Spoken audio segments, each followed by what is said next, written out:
Hello, welcome to Washington Game Changers. This is a podcast from the League of Education Voters, and my name is Lauri Hennessey, and I'm the CEO of the League. In a difficult time for democracy, I think it's very important to hear more about the good that's being done in our community. This podcast looks at those who give back to our community.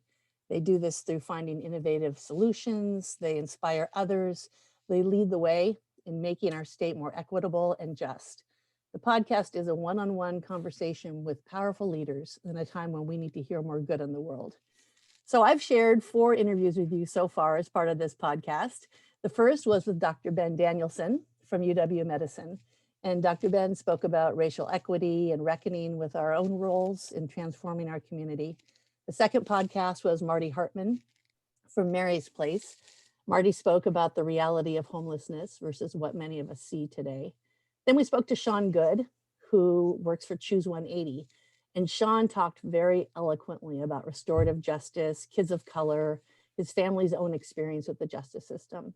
Then we spoke to Estela Ortega, a longtime leader around civil rights and equity in our community.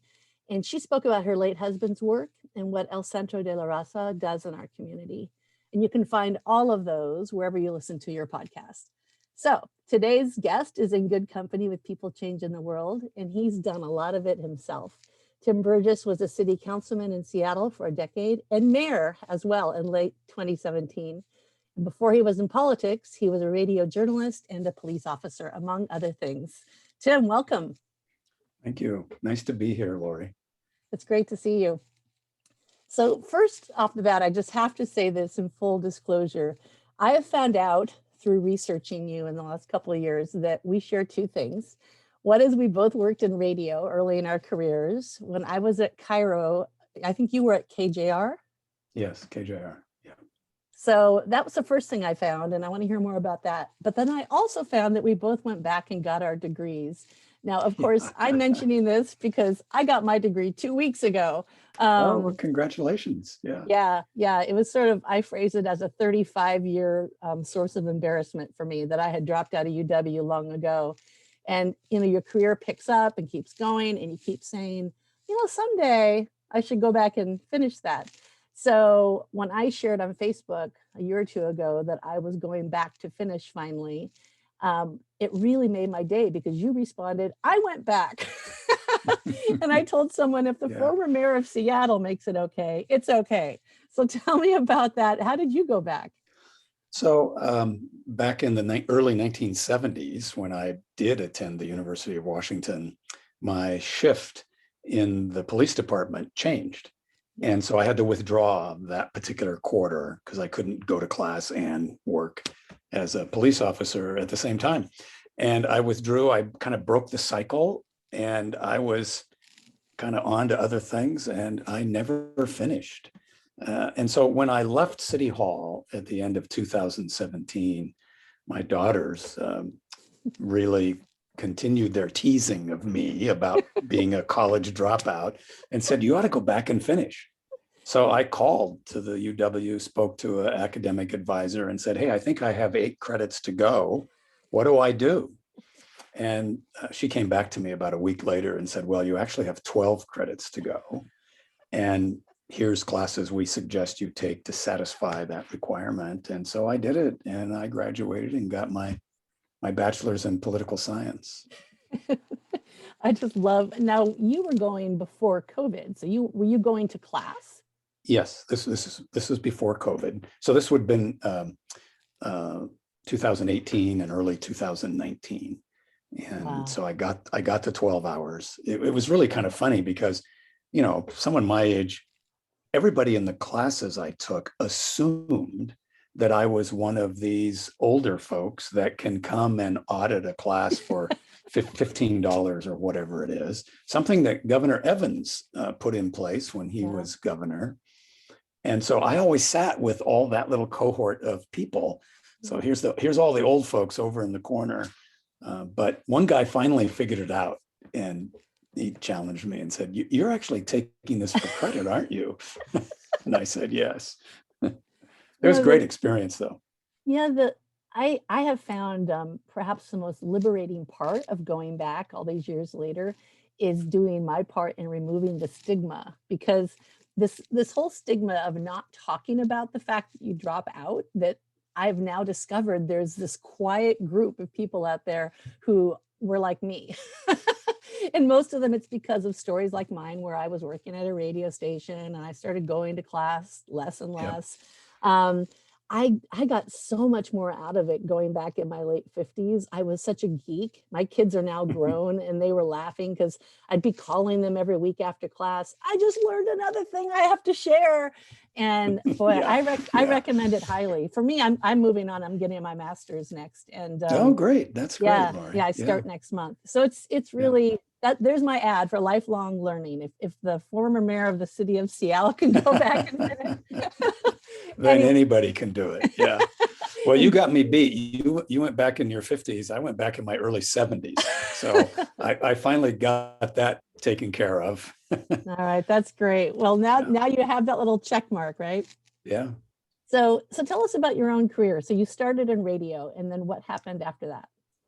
I started in radio right after graduating from Lincoln High School. In fact, my journalism teacher in my senior year gave me an assignment one Friday afternoon to come back on Monday and give a report as if I was a radio journalist. And she was kind of poking at me a bit. She made a comment like, you don't write very well, Tim, but you sure can talk. So come back Monday and tell us about this story. And I did. And that weekend, I also just randomly called KJR, spoke to Les Parsons, who Oh my was gosh. one of the news folks then. And he actually broadcast my report that afternoon on KJR. So I went back Monday morning and played my report that KJR had broadcast. And they then hired me as a stringer, a freelancer.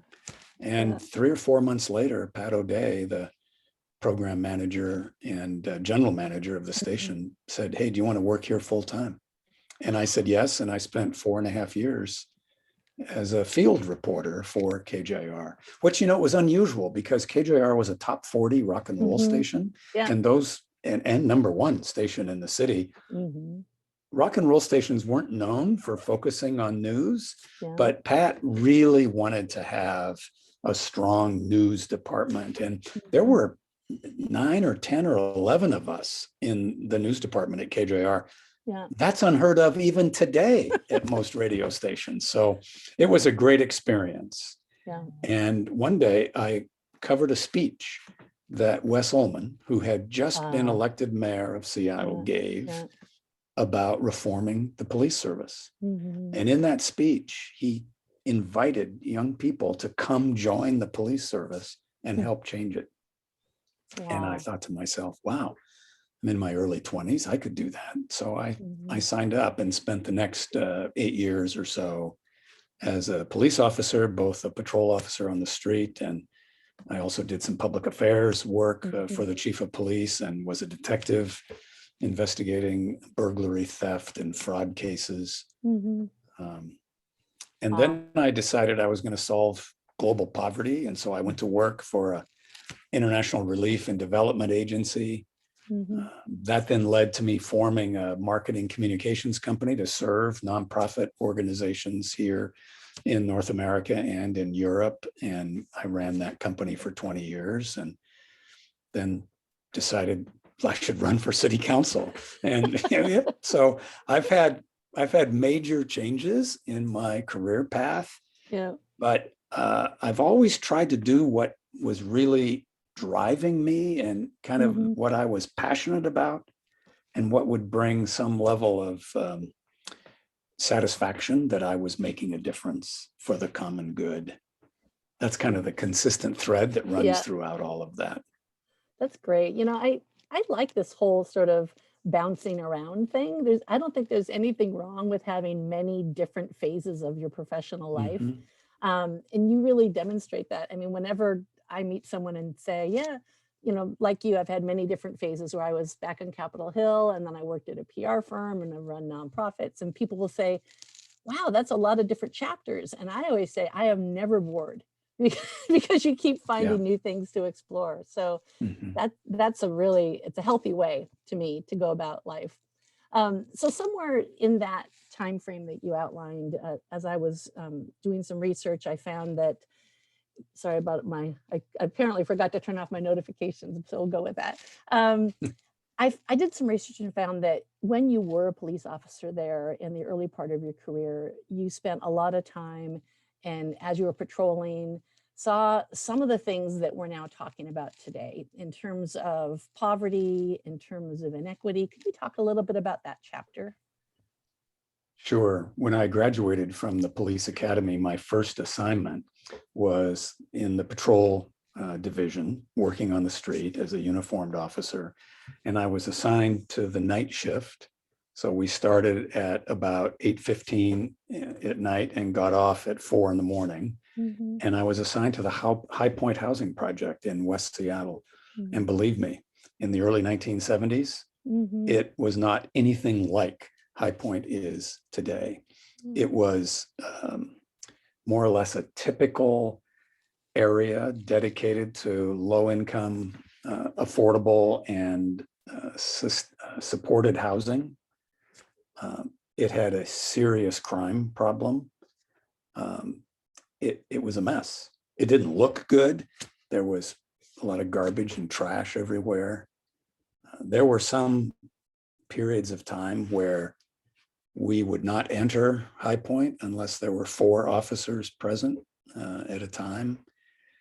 It's transformed today. It's very different today.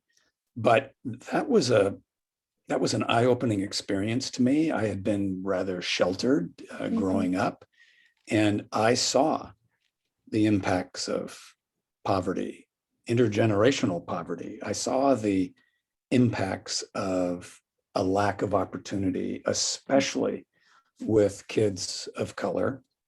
I saw the impacts of racism, discrimination, unfair treatment.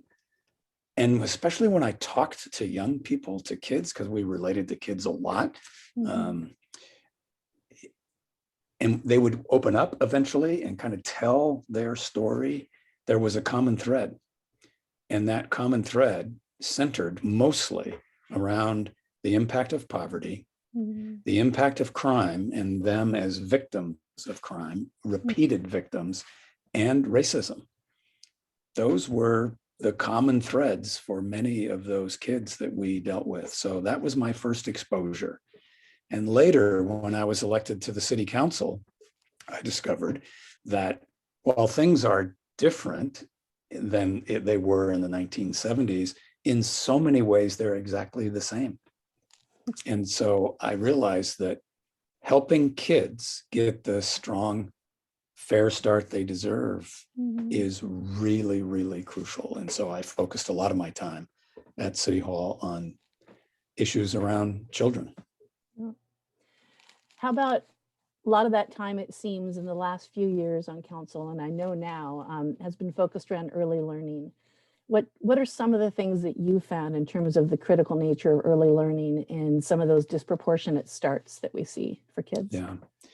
So I discovered in talking to school district people and talking to city employees who were involved with our Families in Education levy, teachers, parents, that kids of color, over half of them show up at the kindergarten door when they're age 5, already behind. And as I explored the science of brain development in kids, and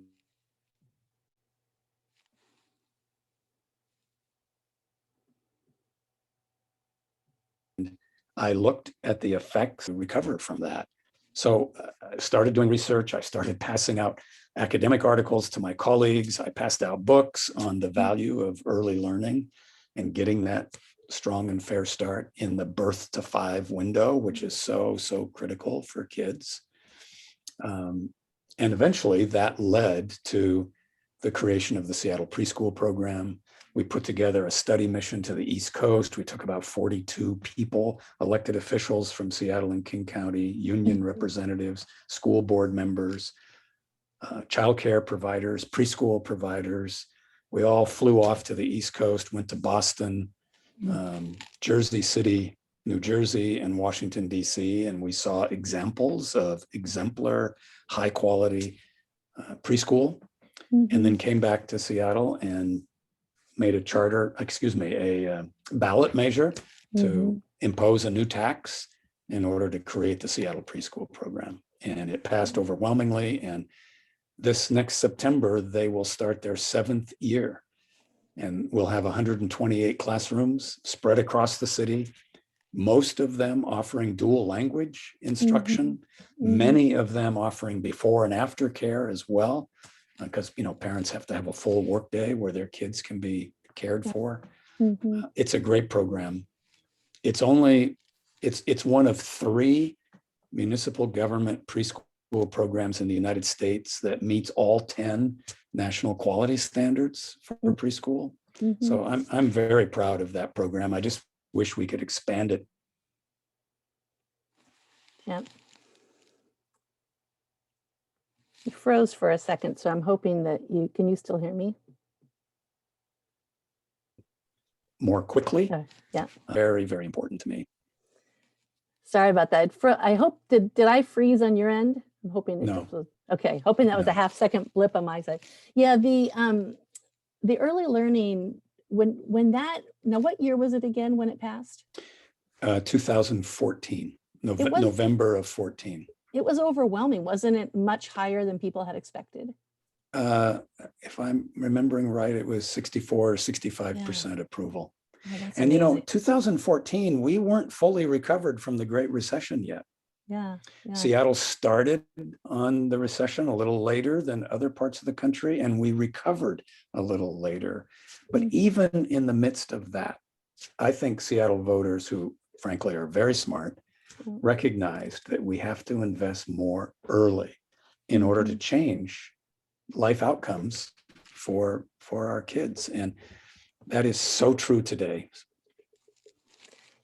One thing as you talk that I'm thinking is this whole idea of the importance of public service. You talked about this through line in your career of trying to give back or help. And I worry because in this cynical time that we're in right now, I worry that are we going to have enough people who go into public service who see it as something that's worth doing, because it feels like it's very much under attack at times. I mean, do you do a lot of mentoring or talking to students and trying to encourage people to go into public service?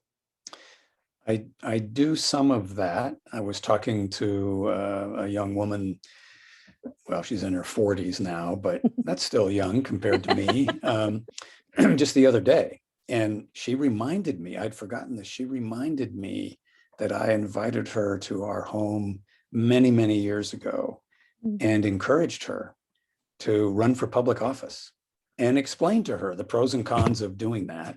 And she did. Unfortunately, she was not successful, but she remains heavily involved in what I refer to as building the common good, which is public service to make certain that our society is just, that it's fair, and that it provides opportunity to everyone without regard to where they came from or where they were born, where they live, their skin color, or any other factor. Everyone deserves equal opportunity. And they also deserve that we as a society will take corrective steps where they have not had that opportunity. And I think that's a big challenge for us today, is to figure out how to do that and make sure that we do that.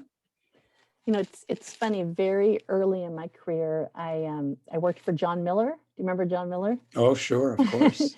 I worked for him. I was his press secretary in DC. And one night we were coming back in a cab from some event. And for folks who have not been around a long time, John was a moderate Republican who started out in city council and just a really, really good guy, nice guy. And I was coming back in a cab with him one night and I looked up at the dome against the sky. And it was one of those moments where it was just stark and beautiful against the sky. And I said, I know you're going to think I sound like some tourist, but I always get a shiver when I look at the dome lit up against the sky and I realize that I work here. And I remember John said in his real distinctive voice, which I'll try not to impersonate him because I always do, but he said, Lauri, when the day comes that you don't feel that way, you should not work in Washington, D.C. anymore. It means you've been here too long. Yeah. And I find myself thinking so much of that these days as we have people attack the Capitol and people taking on that very thing that I found so beloved. It's difficult to see. But it's definitely an interesting chapter in terms of how people see public service. Yeah. Go ahead. No, you go ahead, Lauri. Well, I was just going to say one thing that I feel like is missing in this difficult time is this ability to disagree and see that you might love someone or care someone or forgive someone, even though you politically disagree. That seems to be something we don't do as much anymore. Yeah, I think you're right. In politics, we've lost the art of compromise. In fact, some people think compromise is evil. And we've all run to our corners and we defend our corners really well. And what that means is that we see the divisiveness, we see the divides, we see the personal attacks, we see the people getting off course and forgetting that we're supposed to be building the common good for everyone. And it's very disappointing.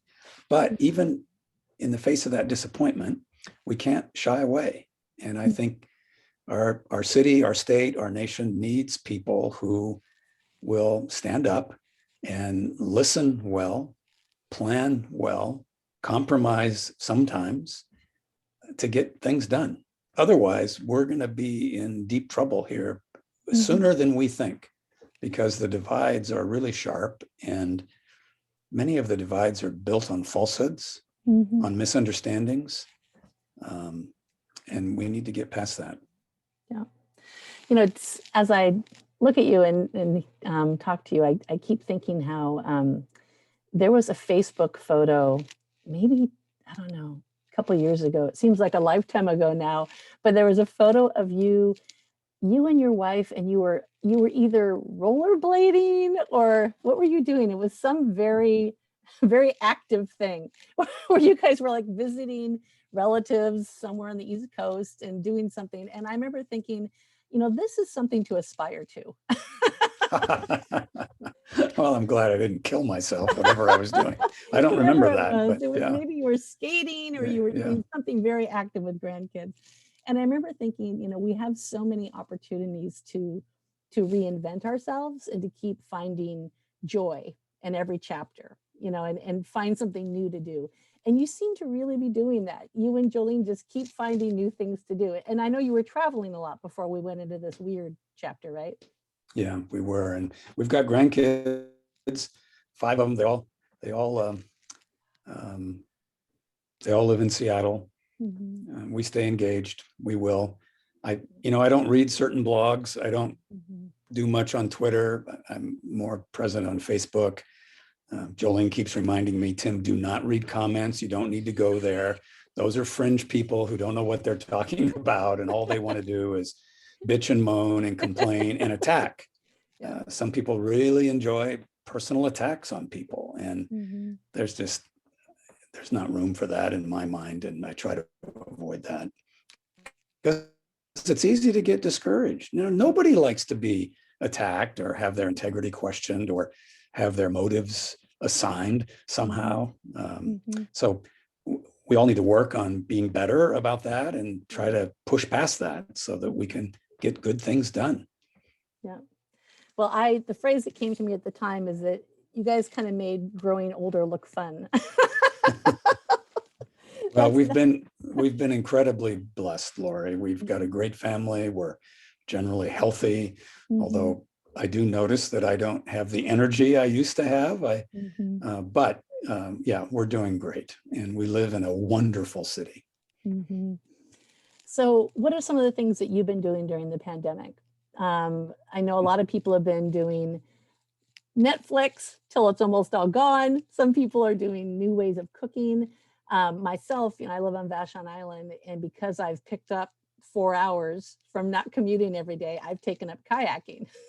Oh my gosh, that's great. So yes, I do a lot of kayaking these days. Sometimes I'll be on conference calls and people will say, wait a minute, are you kayaking? Because they hear the splashing sound. Yeah, yeah. So what sort of Well, new I hobbies have haven't, you done? I haven't, um, I haven't done anything that adventuresome, but I have upped my cooking. Ooh. I love to cook, and before the virus hit, we'd have people over a lot and have dinner parties and such. The one part of cooking that I've expanded into is baking. Mhm. I've learned. I actually went up to Burlington, where King Arthur Flour Company Yeah. has a facility and a training facility, and took classes there. And so I now bake a lot of bread and give it away and deliver it to our kids. And Oh, that's so great. I just made 4 loaves the other day. It's a lot of fun, and it's Great. it's uh, it's my creative outlet, if you will. But I'm very involved in early learning strategies and Mhm. how to make sure that we deliver high quality preschool and Mhm. high quality childcare for infants and toddlers across the state of Washington. And the University of Washington has a very interesting concept and idea Mhm. that we've been working on now for 3 years, and Mhm. hopefully it will come to fruition soon. Mhm. Um, that's where I spend a lot of time too. So, one last question for you. During COVID, one thing that we have been engaging on a lot at the organization is just trying to get our arms around by offering webinars or Zoom meetings, conferences, whatever we can, trying to give an opportunity and a space for people to talk about how kids are being affected by remote learning, which has just been really hard to watch. All the mental health impacts that kids of all ages have, a lot of the disproportional impacts in terms of kids being able to get online in some communities, not others. Some have tutors, some don't. Um, any thoughts on you in terms of, just kind of sitting back and hearing those stories about all the kids and what's happening during this time in terms of what we can be doing to support other communities right now? What can we do to make sure that this time does not leave such a long lasting impact on some people in the community? Is it mentoring? Is it volunteering? What do people do? So that's a huge challenge, because I think it is going to have kind of tailing impacts, Mhm. even as we conquer the virus, hopefully Mhm. soon, Mhm. and start to achieve an economic resurgence here locally in our region. Um, I'm not sure I have an answer to that. I Mhm. think it's very important that we stay open to the reality that this virus has caused real harm, and Mhm. it has especially caused harm in um, families and neighborhoods where there are high rates of poverty. It's caused harm in families of people of color, our Mhm. Black and brown and indigenous neighbors. Mhm. That's the reality. It's caused real harms, and some of those harms will be lasting unless we take proactive steps to cure those harms. And we see some of that being talked about and considered, but Mhm. I think we should always be asking, what are we missing, and what else do we need to do? Because those harms are very real. Yeah. Yeah. So, Tim, it's great. It's great to talk to you, and I just want to say thank you because I remember when you became mayor, it was during a time of a lot of upheaval in this community, Mm. and I think I remember this feeling that I was at some conference and someone had said that you were stepping in as mayor, and there was just this feeling of like a sigh of relief in the crowd, this feeling of like, okay, all right, good. Because it had been a wild year. You were mayor for what, Mhm. 70 days, 71 days? 71 days, yes. Well, you Very were short window. well, you were a great mayor, and I think Well, a thank very, you. very steadying presence. And also just I know when you were on council, some of my inside sources at the city tell me just a joy for people to work with. And I just wanted to say thank you for all that time and service on the city Oh, side. it was an honor to serve at City Hall. And it's also nice to be gone from City Hall. That's a great But way it to was, look at it.